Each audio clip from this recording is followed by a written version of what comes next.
Die Autowäsche mit Produkten aus dem Baumarkt. Wir wollen es jetzt ausprobieren. Los geht's.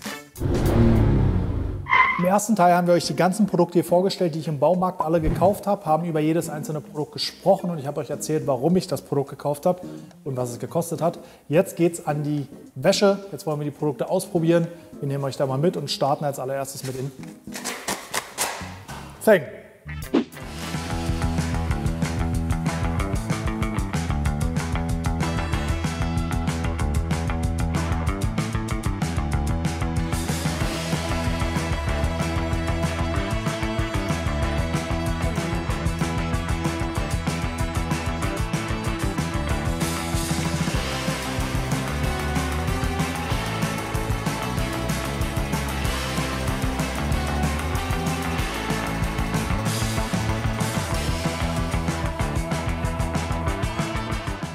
Also den Reinigungseffekt vom 2,95 € Insektenentferner müssen wir uns gleich nochmal anschauen. Was mir nicht gut gefällt, ist der Sprühkopf. Aber irgendwo müssen ja die Preisunterschiede herkommen. Wir duschen jetzt das Auto einmal komplett ab und sehen dann mal, wie er mit dem Vogelkot und dem Schmutz vorne fertig geworden ist, ob es da einen Unterschied gibt. Schauen wir mal, ich würde vorschlagen, was wir vielleicht noch machen können. Ich sprühe mal die halbe Heckklappe nochmal ein, lasse einen Moment wirken und kercher dann einmal runter und gucke mal, ob es einen Vorreinigungseffekt gibt oder eben nicht.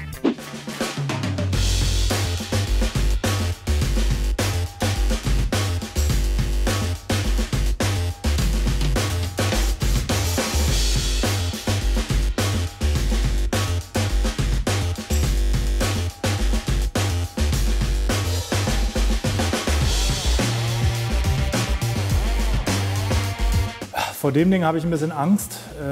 Schutzbrille habe ich mir schon aufgesetzt, weil ich glaube, es wird spritzen. Was ich ganz cool finde, dass man hier einen Griff dran hat, dass man die besser festhalten kann und nicht nur so eiert, sondern der dreht sich quasi nicht mit, der ist locker. Und dann kann man die festhalten. Ich werde jetzt mal schauen, ich tauche das hier mal in mein Shampoo-Wasser ein.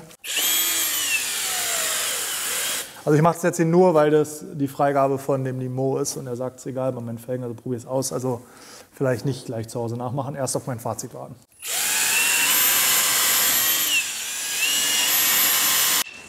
Das finden sie alle spannend. Ja. Was?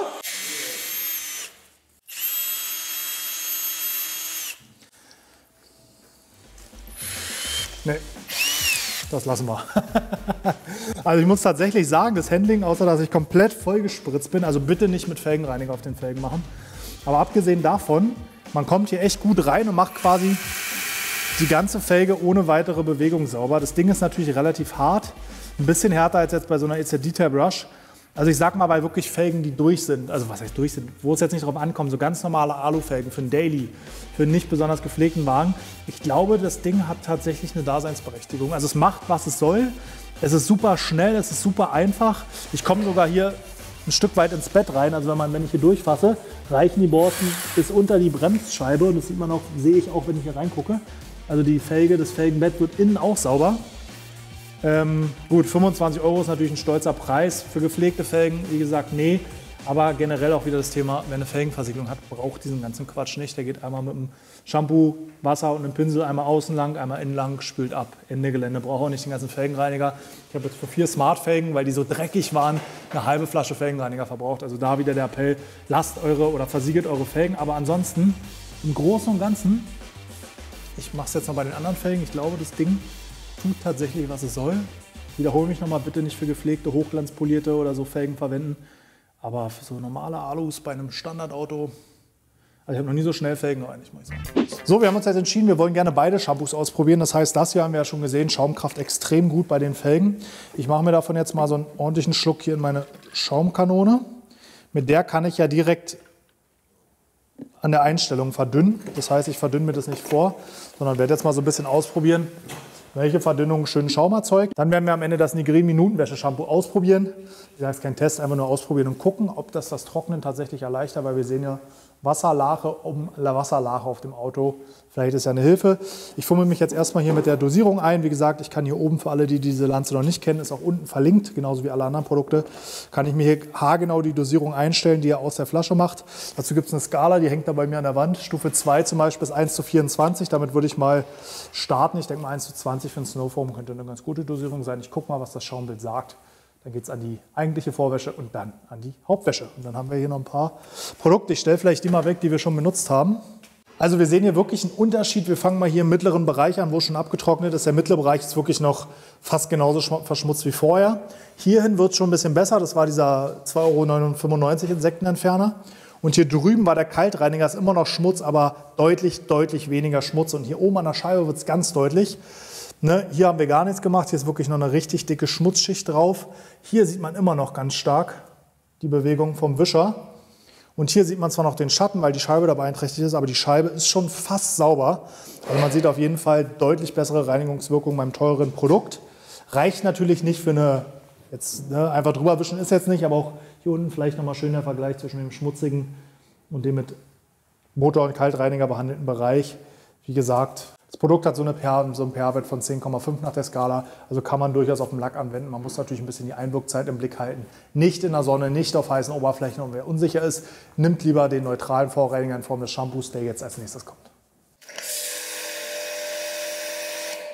Bisschen dünne. Als kleiner Guide für alle, die sich mit Schaum noch nicht so auskennen, also wir wollen einen Schaum, der nicht zu fest ist, dass er antrocknet, der aber auch nicht zu schnell abfließt, damit er gerade bei so einem neutralen Shampoo eine gewisse Zeit wirken kann. Ich werde jetzt mal die Verdünnung etwas verringern, also ein bisschen konzentrierter arbeiten. Das war jetzt 1:24. Ich gehe jetzt mal auf 1:15, guck mal, was dann an Schaum rauskommt.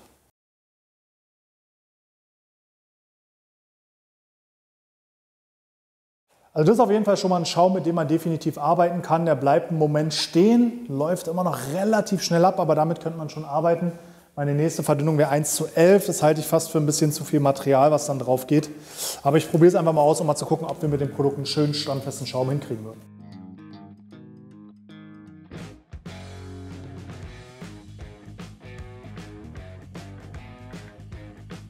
Da ist definitiv kein Snow Foam.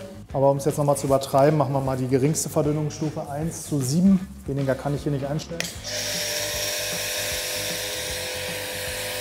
Es wird schaumig, es ist kein Snowfoam, es ist kein eigentlicher Vorreiniger, der wirklich einen festen Schaum hat. Von daher wird es, glaube ich, seinen Zweck für unsere Bereiche tun. Ich nehme jetzt mal wieder die Verdünnung von 1:15, die reicht mir hier aus, schäume alles ein, lasse es so lange wirken. Wie lange, sage ich gleich noch was dazu. Wir sehen uns nach der Einschäumrunde wieder.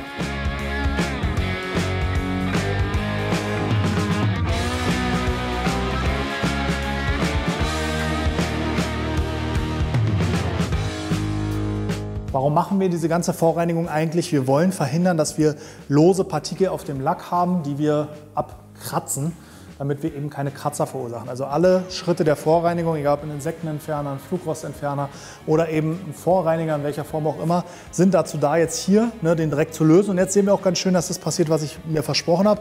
Es ist zwar eine Menge abgelaufen, aber der Rest steht jetzt hier. Das heißt, der hat Zeit zu wirken, den Dreck einzuweichen. Das machen ja Tenside. Tenside sorgen ja nur dafür, dass sich normalerweise nicht vermischbare Phasen, also Substanzen, sage ich mal, wie Fett und Wasser, durch das Tensid umkapseln und miteinander vermischen und dann entfernt werden können. Die Reinigung erfolgt am Ende immer mechanisch oder durch Wasser. Also das hier, was gerade passiert, ist keine Reinigung, sondern es wird erstmal gelöst und wasserlöslich gemacht. Und das ist das, was es soll. Deswegen achten wir immer drauf, wenn möglich, immer mit einem Schaum vorwaschen. Diese Schritte, die ich jetzt hier mache, kann man auch in einer Waschbox machen, wenn der Betreiber dafür Verständnis hat. Dazu, wie gesagt, guckt euch nochmal unser Video Autolackaffen waschen in der Waschbox an. Da geht es nochmal genau explizit darum. Aber nur weil wir es jetzt hier in der Halle machen, heißt das nicht, dass ihr eine Waschhalle dafür braucht, sondern das könnt ihr auch in der Waschhalle verwenden, in der Waschbox verwenden. Da hat man natürlich keine Foam Gun, die man selbst befüllen kann, sondern müsste einen Schaumsprüher verwenden. Das würde auf jeden Fall auch gehen. Im Zweifel kann man auch einfach sich mal so ein pH-Stäbchen besorgen und mal messen, welchen pH-Wert der vorhandene Reinigungsschaum hat, der aus der Box kommt, wenn es da sowas gibt. Dann kann man den nämlich auch verwenden, weil wie gesagt, der hier steht jetzt tatsächlich schöner, als ich erwartet hätte, aufgrund des ersten Abfließverhaltens am Auto und wirkt. Wie lange lasse ich ihn jetzt wirken? Wenn ich einen expliziten Vorreiniger kaufe, steht natürlich genau drauf, 5 Minuten, 10 Minuten wirken lassen. Wichtig ist immer im Schatten, nicht auf heißen Oberflächen anwenden und dann einfach gucken, dass er nicht antrocknet. Das heißt, ich kann jetzt, wenn ich erstmal so ein Produkt verwende, so ein bisschen gucken, fängt er jetzt irgendwo an zu trocknen, dann muss er auf jeden Fall runter. Das wird auch von Fahrzeug zu Fahrzeug unterschiedlich sein, weil ist ein Auto sehr schmutzig, klebt das Zeug auf dem Dreck und neigt eher dazu anzutrocknen als auf einem relativ sauberen Lack. Das heißt hier, gesunden Menschenverstand einschalten, nicht nur Packungsbeilage beachten, sondern einfach mal gucken, wie lange kann der Vorreiniger wirken, ohne anzutrocknen. Es sei denn, ihr benutzt wirklich einen sauren Vorreiniger oder einen stark alkalischen Vorreiniger. Da unbedingt die Einwirkzeit beachten, weil auch während der noch feucht ist oder flüssig ist, kann er euch schon den Lack verätzen. Da bitte unbedingt die maximale Einwirkzeit beachten. Ansonsten ein bisschen gucken. Wir warten jetzt hier noch 1, 2, 3, 4 Minuten, mal schauen und dann spülen wir gründlich von oben nach unten ab. Mo hat mich gerade noch an ein Thema erinnert, und zwar Außentemperatur ist natürlich in der Waschbox extrem wichtig. Je wärmer es ist, desto schneller wirkt natürlich so ein Reiniger. Umso kälter es ist, desto länger Zeit braucht er halt, um zu wirken. Das sollte man natürlich auch immer mit beachten. Zu dem Stichwort Chemie und Wirkung kann ich euch mal den Sinnerschen Kreis empfehlen. Einfach mal googeln. Da sind die Faktoren, die Einfluss auf die Wirkungsweise von Chemie haben. Und nichts anderes machen wir hier. Wir reinigen chemisch ein Auto.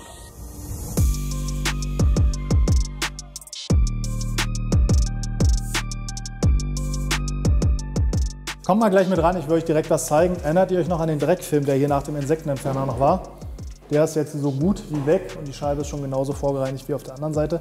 Also das Prinzip hat funktioniert. Unser Shampoo hat eine gute Vorreinigungsleistung gezeigt. Das sehen wir jetzt schon hier in dem Bereich, dass jetzt hier einfach kaum noch Schmutz drauf ist. Und das ist genau das, was wir haben wollen, damit wir gleich bei der mechanischen Wäsche, also der Handwäsche an sich, möglichst wenig Partikel auf dem Lack haben, die dann Kratzer verursachen können.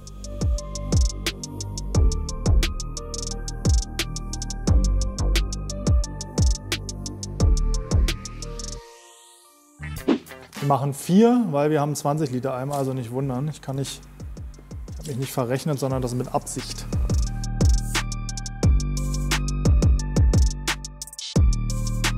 Kommen wir zur Hauptwäsche. Wir arbeiten hier mit der 2-Eimer-Wäsche, das heißt, wir haben einen Eimer mit Shampoo-Wasser, wo wir uns die Reinigungslösung zum Waschen holen, und einen Eimer mit noch klarem Wasser, in dem wir den Handschuh ausspülen. Im ersten Video habe ich schon gesagt, ich habe jetzt keinen Baumarkteimer gekauft, weil wer sich nicht so eine Eimer hier leisten will, kann jeden anderen Eimer nehmen. Wir haben jetzt hier noch sogenannte Schmutzsiebe mit drin, das heißt, sie sorgen dafür, dass der gelöste Dreck unter diesem Sieb bleibt und nicht im Eimer rumschwimmt. Und das hier ist so ein Scrub-Board oder Scrub-Wall, glaube ich, nennt sich das. Da kann man den Handschuh dann auswaschen. Alles optional und kein Baumarktprodukt. Wie gesagt, einen Eimer dafür jetzt zu kaufen wäre Quatsch. Wer so einen teuren Eimer nicht haben will, nimmt einfach 2 normale Eimer, möglichst 10, 15 oder 20 Liter. Wir arbeiten jetzt wirklich, weil wir nur mit einem Handschuh arbeiten, komplett einmal oben rum, einmal in der Mitte rum und einmal unten rum. Im Idealfall empfiehlt es sich, noch einen zweiten Handschuh zu nehmen und damit wirklich die untersten Bereiche zu machen, sich den zu markieren und den wirklich nur für die unteren Bereiche zu nehmen. So wie zu Hause also? So wie zu Hause also. Also es schäumt auf jeden Fall erstmal, was für so einen versiegelungshaltigen oder konservierungshaltigen Shampoos eher ungewöhnlich ist. Bricht aber auch relativ schnell zusammen, der Schaum. Aber es gleitet. Erinnert mich ein bisschen an das von HQS, ne? Ja. Wie hieß das? Ceramic Hybrid Shampoo, glaube ich. Aber es gleitet sehr gut, obwohl der Schaum relativ schnell abnimmt, muss man hier sagen. Gleitet es wirklich gut. Wichtig ist wirklich regelmäßig den Handschuh auszuwaschen. Oh, wirklich? Ja, gleitet wirklich gut, finde ich auch. Also, mal gucken, wie es am Ende perlt. Ich gehe auch einmal über die Scheiben gleich rüber. Das Schöne bei den Scheiben ist, wenn der Handschuh noch nicht komplett dreckig ist, könnt ihr die Scheiben am Ende einmal waschen. Weil die sind nicht so kratzempfindlich. Selbst wenn sage ich mal, man damit nicht mehr auf den Lack unbedingt drauf will. Für die Scheibe ist es meist noch okay, es sei denn, da ist jetzt wirklich Sand im Handschuh, dann sollte man das nicht tun. Aber sonst ist das generell ganz gut. Einziger Nachteil an diesem Waschschwamm, Mikrofaserschwamm, also er ist sehr handlich, finde ich gut, aber ich habe halt nur eine Seite, mit der ich waschen kann. Eine Doppel-Mikrofaserseite oder Zottelseite wäre mir lieber. Deswegen muss ich jetzt öfter auswaschen, aber ihr seht, ich habe das komplette Dach gemacht mit den Holmen und die Scheibe, und der Handschuh ist immer noch sauber. Also die Vorwäsche hat gut gereinigt. Das ist wirklich wichtig, immer regelmäßig nachzugucken. Also das heißt, ich mache es immer so, ich gehe einmal in den Ausspüleimer rein und bringe mein Wasser aus, damit erstmal der Sand weg ist, und dann spüle ich den noch ein bisschen gröber aus und das Schmutzwasser immer neben dem Eimer ausbringen. Genau, wir sind jetzt einmal oben rum durch, die Scheibe hier fehlt noch und das Heck. Das heißt, wir nehmen uns wieder unsere 3 Linien. Fensterrahmenkante, Mitte der Tür und alles da unterhalb. Das sind die 3 Bereiche, in denen wir uns das Auto bei der 2-Eimer-Wäsche einteilen. Und dann machen wir mal weiter. Und immer noch sauber. Also wie gesagt, ein Blick in den Waschhandschuh lohnt sich immer, damit man entscheiden kann, wie weit man gehen kann. Natürlich sollte man auch darauf achten, dass noch genug Shampoo im Eimer ist und ihr nicht trocken oder nur nass ohne Shampoo über den Lack geht. Aber solange das hier noch so schön schäumt, können wir auf jeden Fall hier noch die halbe Haube machen und dann spülen wir aus. Also wirklich minimal. Eigentlich finde ich den Schwamm ganz geil. Wenn der zweiseitig wäre, wäre der echt cool. Ja, ihr erinnert euch, hier war es wirklich super dreckig und es ist auch immer noch super dreckig. Das heißt, hier wirklich oft den Handschuh auswaschen, und ich hoffe, ich kann jetzt euch einmal gut den Vorteil von diesen Chenilfasern, also diesen Zotteln im Vergleich zu langen Fasern zeigen. Der besteht nämlich daran, dass man den Dreck super gut und super schnell wieder auswaschen kann und dadurch gleich mit einem sauberen Handschuh weiterwäscht. Das heißt, ich hole mir meinen Eimer mal direkt hier ran, dass ich wirklich hier regelmäßig waschen, ausspülen kann. Das ist hier der Turnable Kennzeichenhalter. Flexibler Kennzeichenhalter. Ja, hier wird es aber besser. Das war wahrscheinlich genau diese eine Kante hier. Achso, und Klassiker, manchmal vergesse ich ja so vor lauter Jahren, die ich das schon mache, so Standards. Wir waschen eigentlich immer in geraden Bahnen. Warum ist das so? Einfach, weil wenn wir Minimalkratzer verursachen, was irgendwie auf lang oder kurz mit jeder Wäsche geschieht, dann sind die in geraden Bahnen schlechter zu sehen, weil wenn die in so Kreisen sind, fällt aus jedem Lichtwinkel Licht in diesen Kratzer und er ist zu sehen. Ist er in geraden Bahnen, dann gibt es viele Lichtwinkel, wo der Kratzer einfach schlechter zu sehen ist.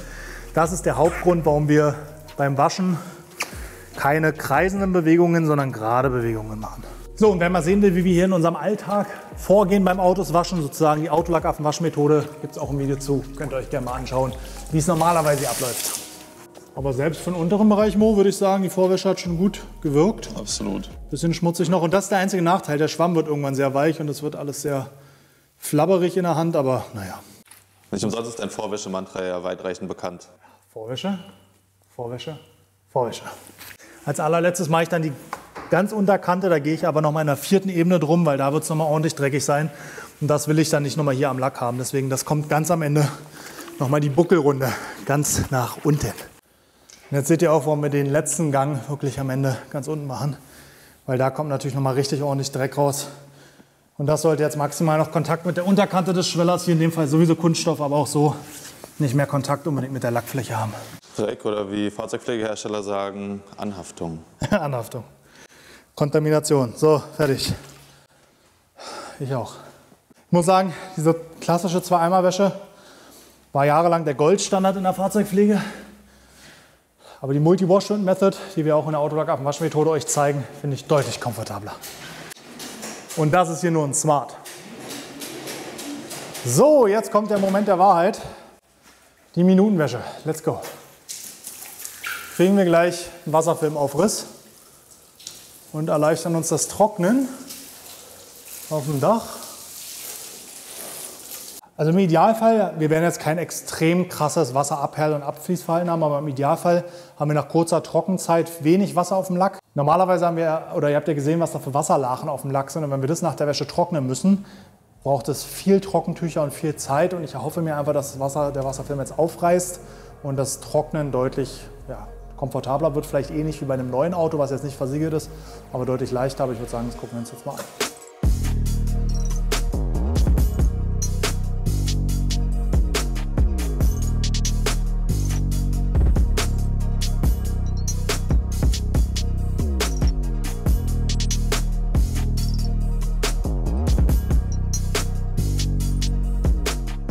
So, wir haben gerade beim Abspülen gesehen, dass da überhaupt nichts abgeperlt ist, aber dann habe ich mal auf den Lack gefasst und der ist halt unglaublich picklig.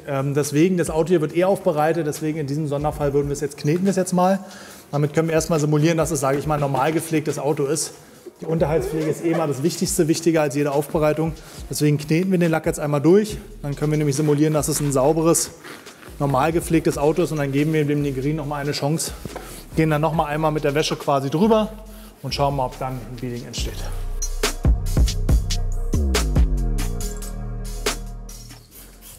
Passt übrigens ganz gut, dass wir gerade kneten, denn ein Baumarktprodukt kommt zum Einsatz. Der Sonax Scheibenglas, extra dafür freigegeben. Blabla, auch entfernt nur Insekten- und Straßenschmutz, also auch dafür ist es geeignet. Auch vor der Wagenwäsche. Also man kann es auch als Vorreiniger benutzen. Beseitigt Schmierfilme und Nikotinrückstände, ideal als Gleitspray für die Anwendung mit Clays, also Kneten, oder dem Sonax Clayball, das ist jetzt die Clay Disc, also genau das gleiche. Das Baumarktprodukt können wir jetzt auch hier nochmal verwenden, außer für die Scheiben, nämlich für den Lack.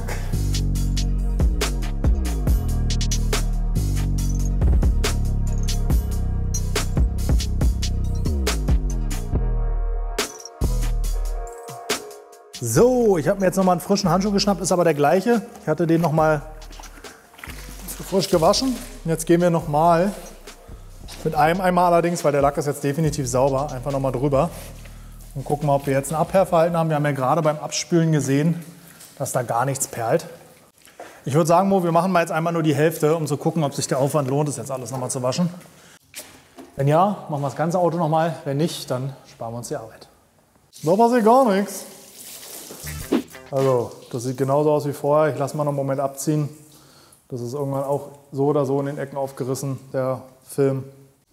Da passiert gar nichts. Wer da Interesse an einem Shampoo hat, wo dieser Schritt wirklich funktioniert, Autolackaffen, Dope Fibers, Hybrid Ceramic Shampoo, da funktioniert dieser Effekt auf jeden Fall.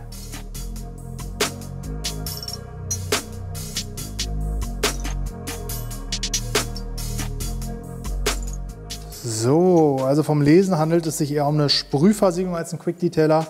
Also es wird auf der trockenen Oberfläche angewendet, aber wir machen es einfach mal mit nassen Lack. Gucken wir, ob das auch funktioniert. Manchmal kann man ja so Produkte zweckentfremden. Ich denke eher nicht. Aber wir probieren es jetzt einfach mal. Ich werde es jetzt in 2 Varianten probieren. Einmal als Nassversiegelung. Die Variante kennt ihr wahrscheinlich, wenn ihr unseren Kanal abonniert habt. Das heißt, aufs nasse Auto mit dem Hochdruckreiniger aufbringen. Das probiere ich jetzt einfach mal aus, ob es vielleicht funktioniert. Und wenn nicht, verwende ich es mal als Trockenhilfe. Einmal auf dem Lack, einmal im Tuch. Und guck mal, wenn das nicht funktioniert, verwenden wir es so, wie es gedacht ist. Wie gesagt, dafür ist das Produkt ja eigentlich entwickelt.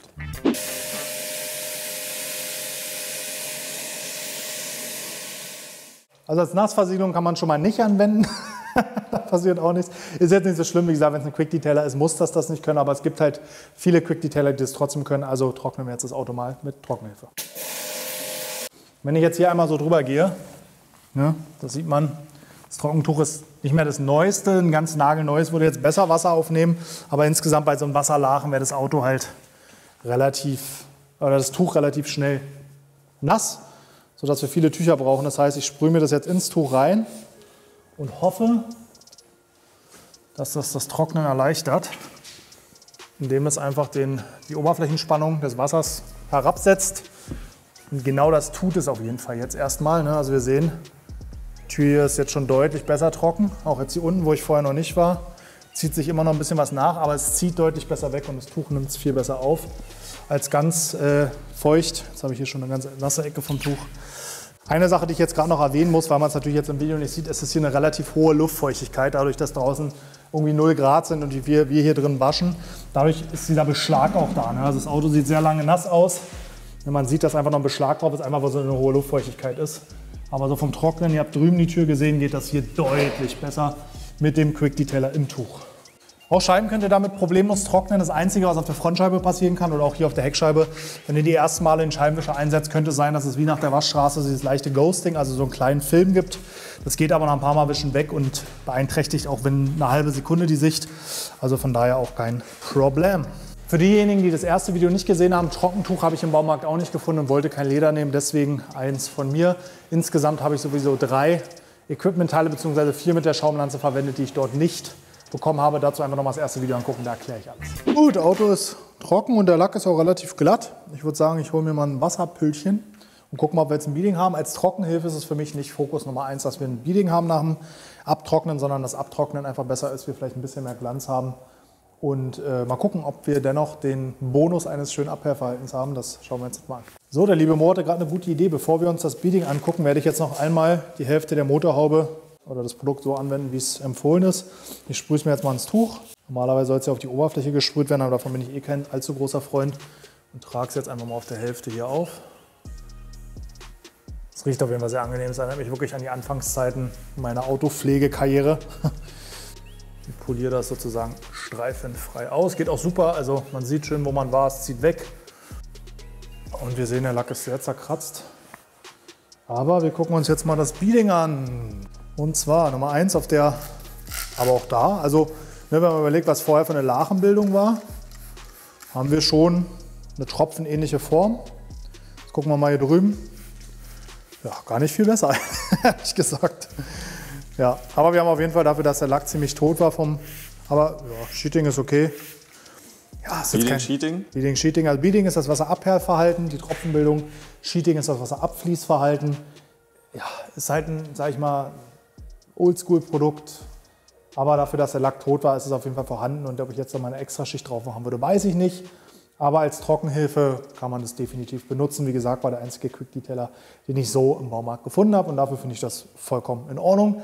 Für den Preis, ja, kriegst du definitiv online deutlich besser performende Produkte für den gleichen Preis oder weniger. Das muss man auch sagen. Aber dennoch, es hat jetzt hier das getan, was ich von ihm erwartet habe. Von daher passt schon. Ein Schritt, den man jetzt nicht bei jeder Wäsche ausführen sollte, aber auf jeden Fall im Winter regelmäßig und bei älteren Autos sowieso regelmäßig, ist die Gummipflege. Und da macht sich wirklich dieser Applikator hier super komfortabel. Ne? Man kommt hier perfekt drumherum. Aber das ist ja ein Produkt, das kennen die meisten mit Sicherheit von euch. Wie gesagt, sehr komfortabel. Das geht natürlich auch alles nur mit dem Tuch. Aber von der Anwendung macht sich das hier schon am einfachsten. Wir gehen einfach einmal um die Leiste rum, nehmen uns dann nochmal ein Tuch, wischen die Überstände ab, verteilen es damit nochmal ein bisschen auf den Gummi. Und dann lassen wir es, wie in der Anleitung vorhin oder im ersten Video vorgelesen, 5 Minuten einwirken, bevor wir die Tür zumachen. Haben wir auch ein Dichtungsgummi? Ne, an der Tür ist keins. Ein billig Automo. Und genau. Gehen jetzt einmal ums komplette Auto rum, machen die Gummipflege und dann geht es noch an den Reifen. Reifen ist doch aber auch Gummi. Hast du recht. Aber beim Reifen wollen wir ja noch mal ein bisschen Matteffekt haben oder manche wollen auch einen Glanzeffekt haben. Dafür ist das Produkt jetzt nicht gedacht. Es enthält in der Regel keine Silikonöle oder so, sodass wir da jetzt keinen optischen starken Effekt haben, sondern es ist wirklich dafür da, das Gummi zu pflegen und geschmeidig zu halten, damit wir da keinen Riss haben. Für den Winter gibt es noch extra Produkte mit Hirschtalg oder mit anderen Produkten, die dafür sorgen werden, dass es nicht anfriert. Bei gepflegten Gummis friert in der Regel nichts an. Aber wer wirklich da Probleme hatte, kann auch gerne die Variante mit Hirschtalg nehmen und ist damit auch super bedient. So, mein kleines Fazit zur Felgenreinigung. Also, man muss mehrere Dinge sagen. Zum einen sind die Felgen hier schon beschädigt. Das sind diese schwarzen Puppel an den Kanten. Dann haben wir hier extrem festgebackenen Schmutz. Also selbst wenn ich jetzt hier wirklich reibe, geht der nicht weg. Also den müsste man wegkneten oder wegpolieren. Dem kann man auch entgegenwirken mit einer Versiegelung, ganz wichtig. Und hier im Felgenbett sind wir natürlich nicht optimal rangekommen, gerade hinter der Bremsscheibe nicht.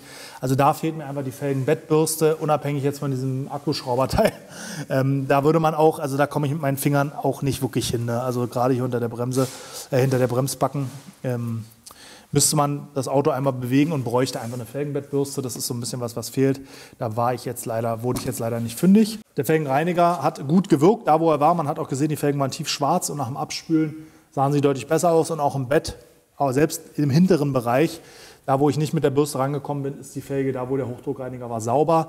Also der Felgenreiniger hat eine optimale Vorarbeit geleistet, aber auch hier die Versiegelung hilft wie immer sehr viel. Reifenpfleger, den gibt es jetzt hier in so einer Sprühdose. Das ist natürlich sehr komfortabel. Oh. Okay, das Produkt überrascht mich jetzt. Ich dachte, das wäre tatsächlich was anderes. Ich wusste ehrlich gesagt nicht, dass das Schaum ist. Ich dachte, das wäre unsere Variante in der Sprühflasche. Aber gut, wir haben jetzt hier den Schaum. Also schauen wir mal, was der Schaum kann. Also hier steht auch drauf, man soll nicht den Boden besprühen. Gut, habe ich jetzt hier gemacht. Wegen Rutschgefahr hauptsächlich und auch nicht die Bremsscheibe.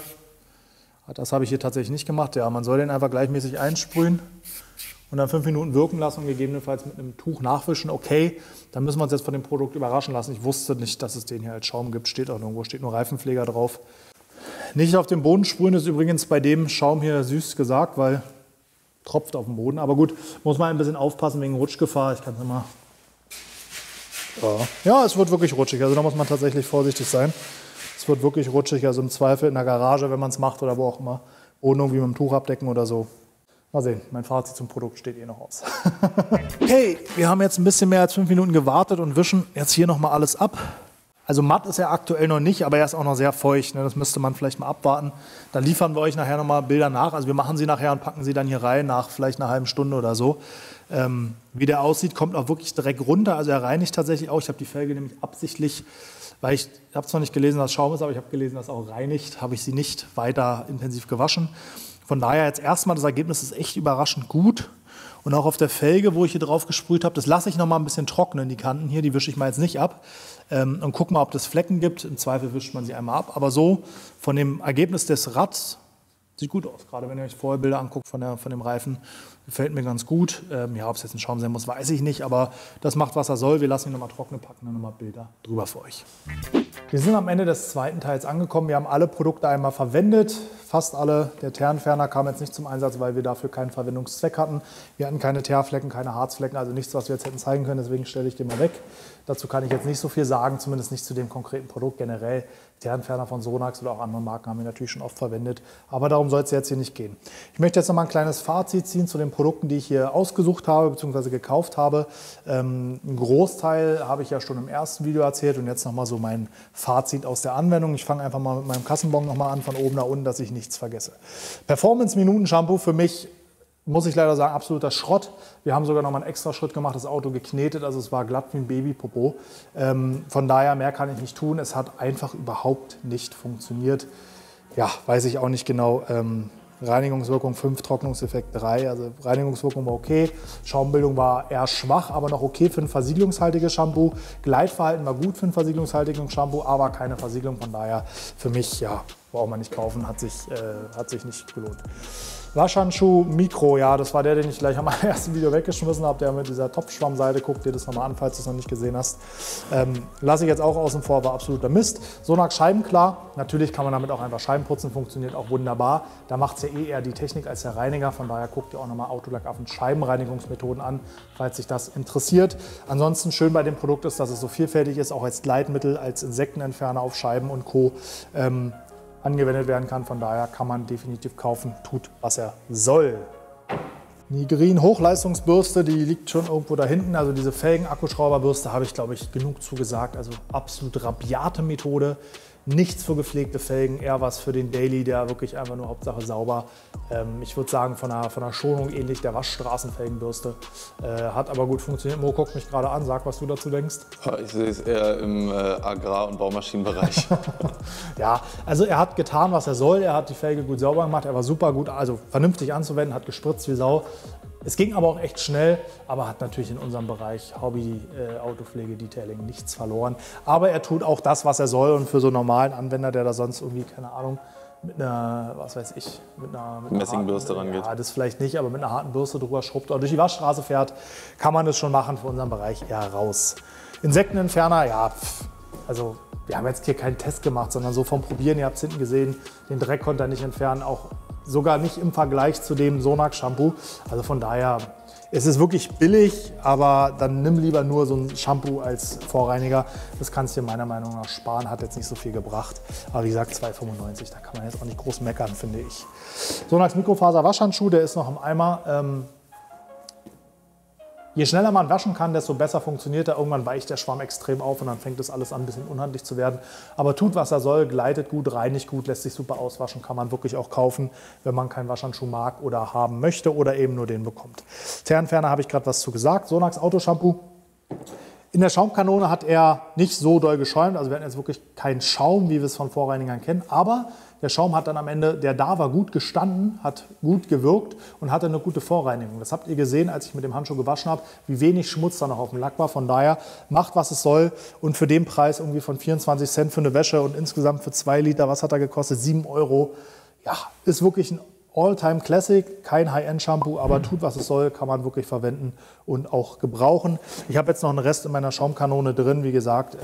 Das hätte jetzt noch mal, ich schätze mal, ich habe die Hälfte verbraucht. Ich hatte ja nicht viel drin, also die Hälfte von dem habe ich verbraucht, aber auch ein bisschen rumgespielt. Also von daher, definitiv kann man auch kaufen. Motor- und Kaltreiniger. Reinigungsleistung war gut, der Sprühkopf hat mir extrem gut gefallen, gerade in den Einstiegen konnte man perfekt dosieren und die waren auch nach dem Hochdruckreinigen dann perfekt sauber. Das habt ihr gesehen, dass das Wasser da noch schön abgeflossen ist und wir keinen Dreck mehr hatten, von daher ein gutes Produkt. Immer als Hobbyanwender mit ein bisschen Bedacht anzuwenden, weil es halt in den alkalischen Bereich reingeht, noch nicht extrem, aber eben auch nicht neutral ist. Aber wenn man weiß, wie man damit umgeht, funktioniert er auf jeden Fall. Gummipfleger ist hier, habe ich bei der Anwendung schon gesagt. Benutzen wir tatsächlich auch, funktioniert, ist super anzuwenden, ist streifenfrei, fleckenfrei, gutes Produkt. Meguiar's Ultimate Compound, nee, Ultimate Compound ist die Polito Ultimate Quick Detailer. Er hat als Trocknungshilfe funktioniert, wäre aber definitiv ein Produkt, was ich gerade für 20 € nicht kaufen würde, sondern dann lieber gibt es mittlerweile allerhand Produkte, die günstiger sind oder das gleiche kosten und eine deutlich bessere Performance und einen breiteren Einsatzzweck haben. Von daher, wenn du nichts anderes bekommst, kannst du schon nehmen. Er tut, was er soll, ist halt ein bisschen veraltet von der Technologie, aber er funktioniert. Felgenreiniger Extreme. Ich habe jetzt wirklich viel verbraucht, aber ich habe auch viel drauf gesprüht, einfach weil die Felge so krass schmutzig war. Wenn deine Felge nicht so schmutzig ist, sondern gepflegter ist, brauchst du viel weniger. Aber Reinigungsleistung hat, glaube ich, für sich gesprochen. Ihr habt die Bilder gesehen nach dem Einwirken. Erstens, wie schnell der reagiert hat. Nach dem Einwirken war die Felge schon fast sauber, zumindest da, wo der Hochdruckreiniger rangekommen ist. Also für nicht versiegelte Felgen absolute Empfehlung, kann ich so bestätigen. Ist von der Reinigungsleistung ähnlich wie unser Profi-Produkt, der Red Max. Und den würde ich tatsächlich empfehlen. Wie gesagt, Verbrauch ist natürlich das eine. Aber wer da sparen will, sollte seine Felgen versiegeln. Dann braucht er gar keinen oder nur sehr wenig Felgenreiniger für die Stellen, wo er vielleicht nicht mit dem Handschuh oder der Bürste rankommt. Und last but not least, der mich überraschende Sonax Reifenpflegeschaum. Hat mich tatsächlich sowohl überrascht, dass es ein Schaum ist, aber auch, der hat wirklich gut funktioniert. Reinigungsergebnis ist top und das Ergebnis am Reifen habt ihr gesehen. Und jetzt muss natürlich jeder selber entscheiden, ob er lieber glänzend oder ein mattes Ergebnis haben will. Aber gerade wenn man vielleicht in der Waschbox arbeitet und nicht die Zeit hat oder nicht die Lust hat, nochmal eine extra Bürste für den Reifen mitzunehmen und das regelmäßig anwendet, kann ich mir durchaus vorstellen, dass es ein gutes Produkt ist und da ist auch nicht viel raus. Also diese 24 Reifen, keine Ahnung, aber es ist wirklich nicht viel raus. Die ist noch sehr voll und das Ergebnis hat mich tatsächlich positiv überrascht. Hätte ich jetzt auch so nicht erwartet. Kann man definitiv machen.